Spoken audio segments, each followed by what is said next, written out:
Kasado na rin ang seguridad sa minor basilica ng Our Lady of Banawag Shrine at iba pang simbahan sa Pangasinan.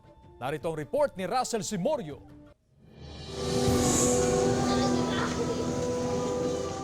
Libu-libong deboto ang inaasahang dadagsa sa minor basilica ng Our Lady of the Holy Rosary of Manawag sa paggunita ng Semana Santa. Maaga nang nakipag-ugnayan ng lokal na pamahalaan sa pamunuan ng Basilica Minor para sa ilalatag na seguridad.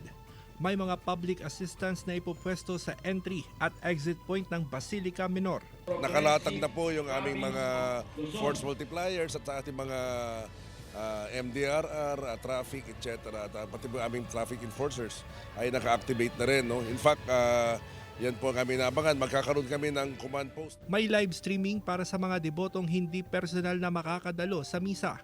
Planchado na ang ilalatag na seguridad ng Pangasinan Police Provincial Office. Tututukan ng mga beach resort para sa target na zero drowning incident. Sa nakaraang paggunita ng Semana Santa, 8 insidente ng pagkalunod ang naitala ng pulisya. May mga volunteer at force multipliers na magiging katuwang ng pulisya sa pagbabantay. Sa security preparation natin sa mga beach areas, talagang paiigtingin uli natin at tututukan natin yung sa drowning incidents natin.